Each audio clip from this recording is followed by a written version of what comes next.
এই সকাল সকাল বেথরুরি ব্রাশ করতে করতে চলে আসলাম ঘুমের থেকে উঠে। এখন বাজে 8টা। এই যে এই পাশে হচ্ছে সর্ষে ক্ষেত, আর এই পাশে হচ্ছে ভুট্টা ক্ষেত। এই দেখো ভুট্টা কত ভুট্টা হয়েছে। আর ঠিক ভুট্টার পাশেই রয়েছে যে বড় বড় খেজুর গাছ, বড় না মাঝারি সাইজের।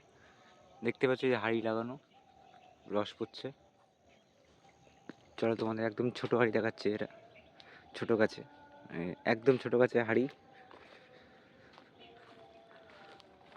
দেখতে পাচ্ছ হাঁড়িতে এই যে রস পড়ছে। আর যদি লাইভ রস পড়া দেখতে চাও তো দেখাচ্ছে এই যে এটাতে হাঁড়ি নেই, এই যে কত ছোট্ট বিন্দু বিন্দু করে পড়ছে রস। রসগুলো খুব মিষ্টি। তা নেহাত আমি ব্রাশ করছি, তাই মানে ব্রাশ করতে বেরিয়েছি, ব্রাশ করছি তাই আমি রসটা খেতে পাচ্ছি না। রসটা পরে খাবো, একটু পরে এসে খাবো।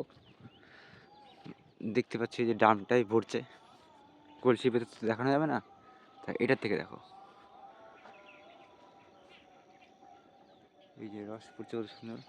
এরকম এখানে 10-12টা গাছ আছে, আর পরপর সব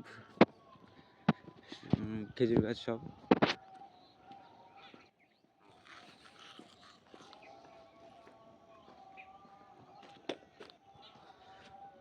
দেখো কত ছোট ছোট গাছে রস পড়ছে। এগুলো সব ভোরবেলা দিয়েছে আজকে, আজকে সারাদিন ধরে পড়বে, আর কালকে ঠিক ভোরবেলা তুলবে। এই দেখো কত ছোট গাছ, কত খেজুরের রস। এই চারিদিকে মাঠ, এই যে রাস্তা।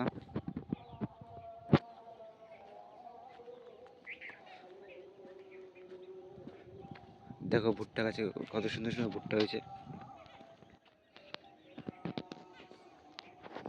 ছোট বড় সব গাছেই ভুট্টা আছে।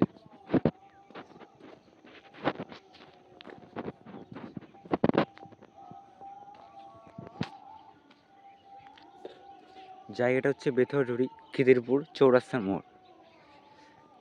এদিকে চলে গেল তোমার খিদিরপুরের হচ্ছে মেন রোডের দিকে, পুরো এই রাস্তা দিয়ে। আর এই দিক দিয়েও তোমার মেন রোড দিয়ে যাওয়া যায়, এটা দিয়ে মেন রোড কাছে হয়। আর এটা দিয়ে অনেকটা ঘুরে যেতে হয়, তারপর গিয়ে স্টেশন পড়ে। কিন্তু এটা দিয়ে খুব কাছে স্টেশন পড়ে। এটা প্রায় 200 মিটার দূরেই মেন রোড রয়েছে, মেন রোড। আর মেন রোডের ওখানে আমার মাসির বাড়ি, তা সেখানে আমি বেড়াতে এসেছি। গ্রামের নেটওয়ার্ক একদমই খুব খারাপ, এখানে নেট ঘাটা মানে খুব দুষ্কর।